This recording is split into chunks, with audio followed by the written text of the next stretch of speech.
you guys think there's mold in GGV? Yes. I've had this cough for like over a week now and I can't get rid of it.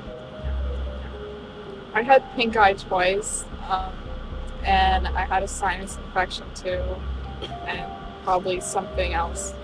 And do you guys think it's because of the mold? Oh yes, yeah, definitely. We have mold growing in our AC unit, which was definitely a problem because then it's like spewing mold spores into the air. I had like a tote bag and it like had like green stuff on it, so it like grew mold because I guess like maybe it had gotten wet and it like didn't dry properly because the room was so humid. And then like a pair of my shoes also like got mold on them. So, yeah, there's mold in the shower too. And the vent in our shower that like it's so there, it's like it's not mold but it's really dusty, which also is collected over like sectors or something. Like healthy because it's like blowing into us when we're trying to shower.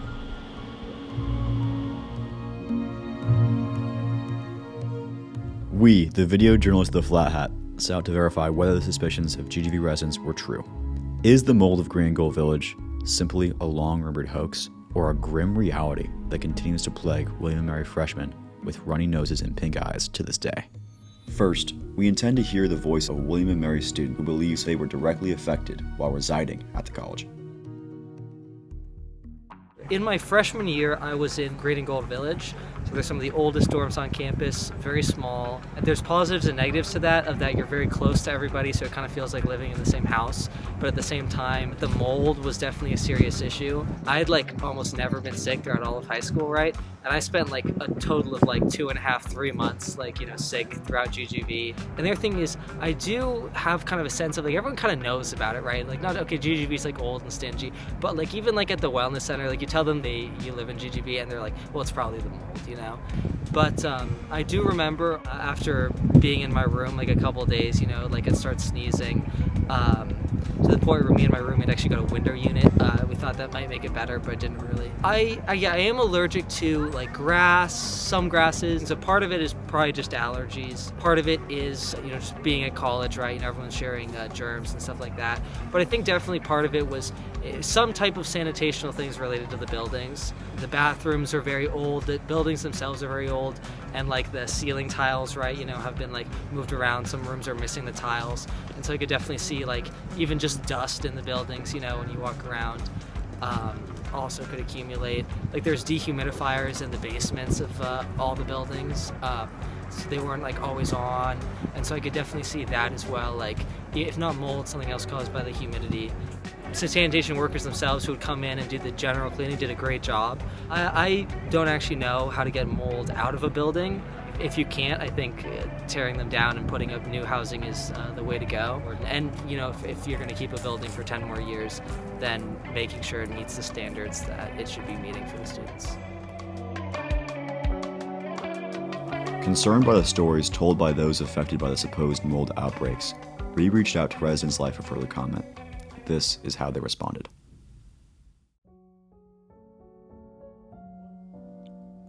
There are a number of actions residence life and facilities management take to prevent or mitigate moisture buildup or mildew, which is mostly what we see on campus. Residence halls are deep cleaned when rooms are turned over at the end of the school year or summer. This includes filter changes and unit cleaning on all heating and air conditioning equipment. Residence hall exhaust systems receive regular maintenance and cleaning. Window air conditioner units are cleaned over the summer and semester break, as well as on request by a work order. Work orders involving leaks and mildew/mold concerns are considered high priority and are promptly addressed. For any work order, facilities management will address any issues found in the room, including cleaning and identifying any underlying cause. If an issue is identified that could impact a student's health or safety, the Office of Environmental Health and Safety is engaged to perform an assessment report and direct facilities management response. The requester also receives a copy of the Office of Environment, Health and Safety assessment report submitted in response to the work order. To our knowledge, there are no issues with either mildew or mold in the residence halls that have not been addressed and resolved. After hearing the conflicting perspectives of ResLife and William & Mary students, The time has come to determine whose story is closer to the truth. To do so, we will use store-bought mold testing kits manufactured by My Mold Detective throughout the GGV complex.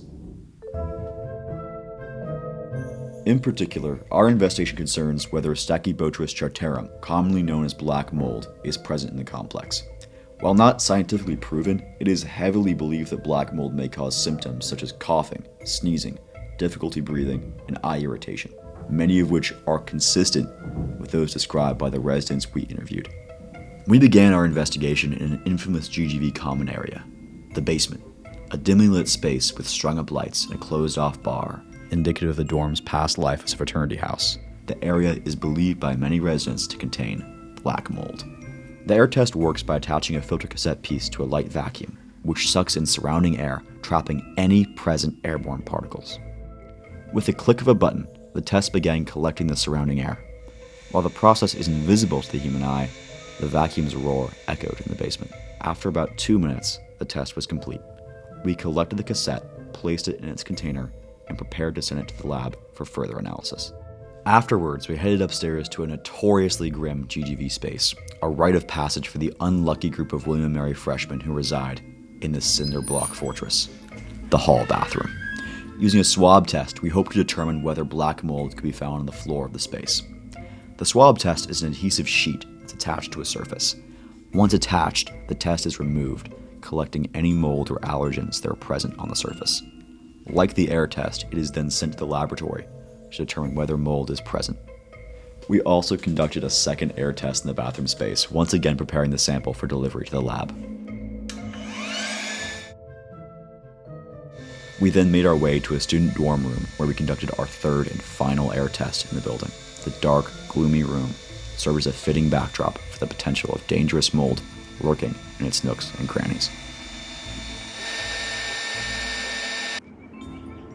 Finally, we completed our control sample. The control sample is used to compare against the actual samples in order to determine whether discrepancies exist between them. If such discrepancies are notable, the indoor test samples should in theory be returned as positive. In a controlled outdoor environment with pure air, it is believed that the sample should not contain harmful mold variants. For 2 weeks, the Flat Hat Mold investigation team eagerly awaited the results. Could this be the closure we'd been looking for? Was this the final confirmation that would once and for all put to rest the theories of generations of William & Mary students? Was this our smoking gun? No, it was not. As it turned out, all 5 of the tests came back with shocking results. The air quality was marked as normal, and no mold particles were detected by the My Mold Detective devices. But that's not the end of the story. The GGV mold investigation team could not be stopped. This rumor has become so long established at the college that it often blurs the line between fact and fiction, and we were not yet satisfied.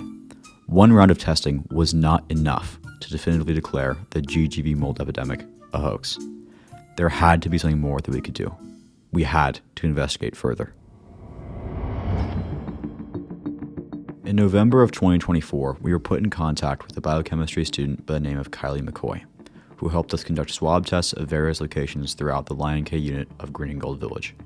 As part of the tests, we swabbed the floor of the basement lounge, as well as windowsills and other areas prone to mold growth, surfaces in the hall bathrooms, and in a dorm AC unit, which produced a concerning black substance. Due to the end of the fall semester, we were unable to put the samples under a microscope immediately following the collection. We waited until after winter break to conduct more swab tests, this time placing them in agar plates, which would show mold growth in the event that mold was present. After returning from the break, the test of the AC unit began to bloom into a fuzzy-looking growth. Confident that at the very least something was present in the sample, but unsure of whether or not it was mold, we headed back to the lab. Here's Kylie McCoy with her process and analysis of the sample. I was looking for locations that generally had a lot of condensation. Windowsills, air conditioning, basements, really humid areas. After collecting the sample, I took a slide and I swabbed it. You kind of wet the swab that has your specimen on it. You wipe it on the slide, you stain it, you gently rinse it off, and you dry it with either a Bunsen burner or a lighter, whatever you have, very carefully so as to not burn the cells. And you put a slide cover over it and boom, you're done.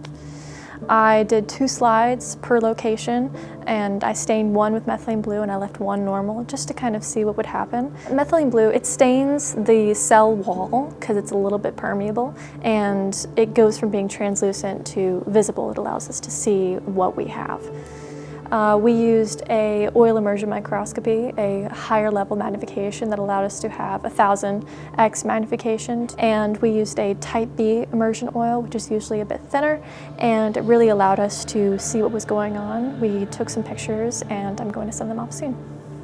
The first time I sent pictures to Professor Martha Case and Dr. Kurt Williamson, they said there wasn't enough magnification levels to really understand what was going on. They were the ones that told me to try oil immersion microscopy, and after doing so, it's obvious that there's some fibulae and spores visible from what I can tell, but I'm going to do more research on that. As Kylie continued corresponding with Professors Kurt Williamson and Martha Case, she sent us stunning images of what she found through the lens of the microscope. Taking the samples we collected last winter from the dorm AC unit, she managed to snap these 5 images depicting microscopic nebulas filled with various forms and cells. Although the slide appears riddled, the vast majority of these single spherical shapes are likely different forms of bacteria. Although these single-celled organisms collectively may claim upwards of 7.7 million lives in a single year, not all bacteria is necessarily harmful. Kylie highlighted these longer vine-like strips stretching across the plane.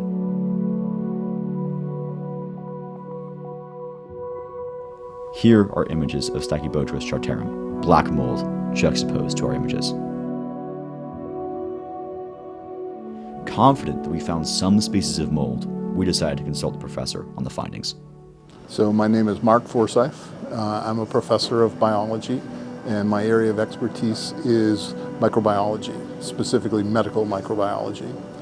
The connection between fungi and mold, impression is that fungi and mold are 2 forms of the same thing. So fungi can grow in what's known as yeast form many times, where they grow as single cells, much like baker's yeast.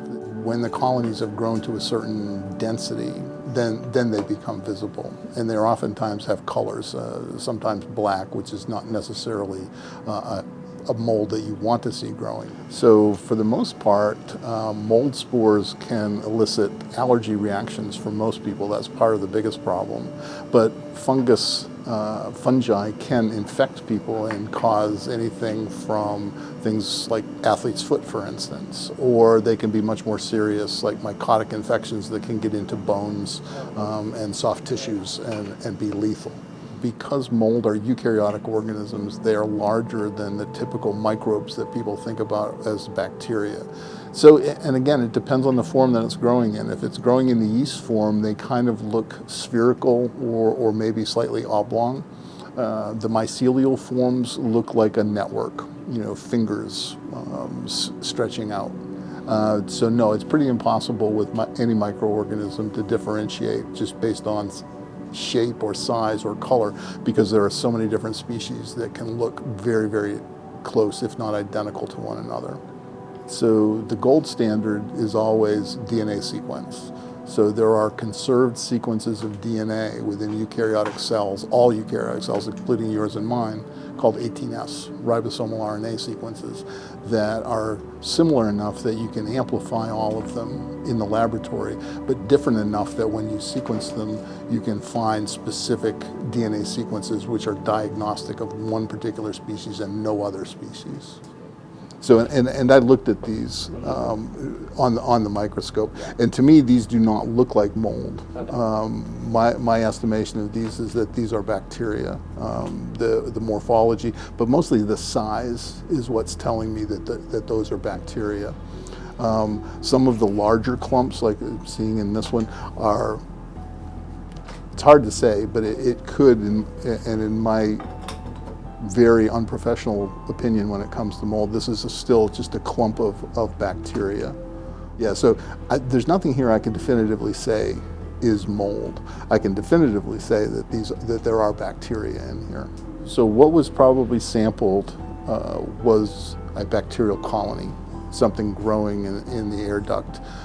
There could be fungi in there as well, but what was staining with that methylene blue stain seems more bacterial than fungal. I would be amazed if there is not mold virtually any place that you would sample in a natural environment. What I'm actually seeing in those slides does not convince me that there's mold. It convinces me that there's bacteria there, which is not necessarily a bad thing. It's just, if there's something that a bacterium or a fungus can use as a carbon source and an energy source, something's going to grow there. It's just nature. But there was nothing there that I could definitively say was a mold.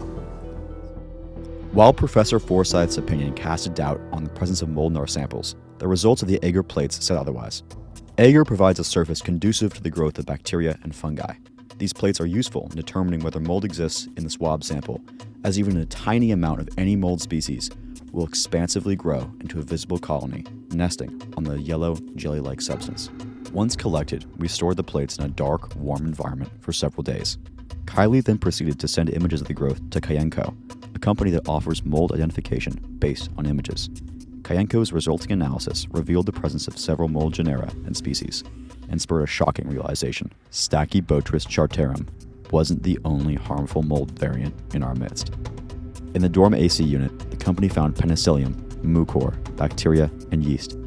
Penicillium does not refer to a species, but rather a genus of fungi, meaning the fungi present may be any one of hundreds of Penicillium species, some harmful and some not. A common genus of mold that can quickly spread throughout an environment, and harmful variants may cause allergenic reactions and infections. Mucor is also a genus of fungi and can cause illnesses when one's immune system is already weak. Mucor grows in environments with high temperature and humidity, but with bad ventilation. We now move to the common bathroom, where we swabbed a metal rail along the shower entrance. The sample contained the same types of fungi found in the dorm AC unit, but in quantities within the normal expected range, not enough to cause concern. Finally, we arrive at the basement's general AC. According to the company, this sample contained Penicillium and mucor, but also Aspergillus. The company had managed to identify not only the genus, but also some of the individual species of Aspergillus present on the plate: Flavus, versicolor, and ochraceus. Aspergillus flavus is the second leading cause of aspergillosis, a fungal infection of the lungs which primarily targets immunocompromised individuals. It is most commonly contracted by breathing in airborne spores. However, the true danger manifests when it is ingested. Flavus produces aflatoxins, which are various carcinogens and mutagens which can contaminate food supplies. Small animals who consume contaminated food may develop aflatoxicosis, liver disease, and cancer. Although aflatoxins may be docile to humans unless eaten, it would be wise not to leave food in the basement lest you develop liver damage. Aspergillus versicolor, on the other hand, thrives on food products and in damp indoor environments, just like the lion basement, and produces the hepatotoxic and carcinogenic mycotoxin, sterigmatocystin. This mycotoxin is a known carcinogen and can act as an immunosuppressant, which may lead to recurrent infection among inhabitants of spaces where it's present. Finally, Aspergillus ochraceus, the last of 3 Aspergillus species present on the plate, also produces a harmful mycotoxin known as ochratoxin A, which can cause symptoms such as kidney damage and immune system dysfunction, among others, and may be particularly dangerous for people with weakened immune systems. Among the tested locations, the basement AC unit proved to be the most contaminated.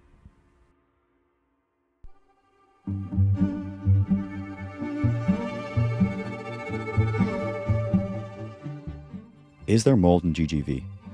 Yes. Is it harmful? Not always. Is the mold infestation so rampant that it infests every AC unit, lurks behind every shower curtain, and dwells in every windowsill? No. Although the air test returned negative results, we must admit that there were flaws in the test's integrity. The control test, designed to provide a comparative sample of pure air, may not have been so pure.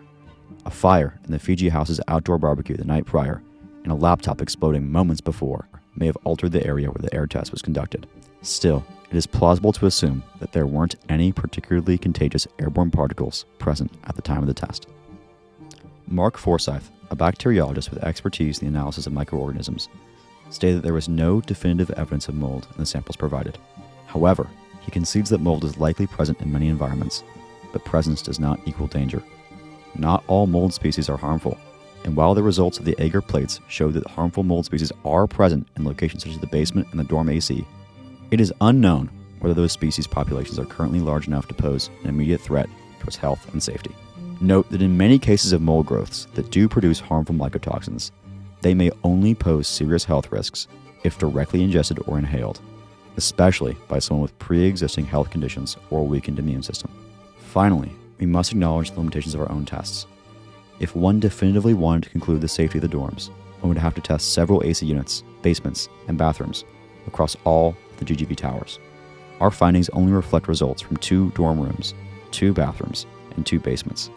Some individual sites may be spotless, while other sites may have populations far exceeding our tests, enough to cause all the health concerns we've previously listed. Truthfully, GGV isn't any more riddled with mold than the other dorms like Randolph and Bodtot Complex. The belief held by the student body that GGV is a hotspot of mold growth is likely due to the charming stains and deformities in these old buildings that are, in reality, harmless. And while many students consider the bathrooms, hallways, and dormitories to be the primary source of mold-induced illness, it is actually the AC units which provide the perfect environment for mold to fester. So, if you're among the unlucky few GGV residents who are constantly sick, have a runny nose, and often excuse themselves from classes with a disruptive coughing fit, we hope this investigation sheds some light on the enduring mystery that is the dangerous GGV mold.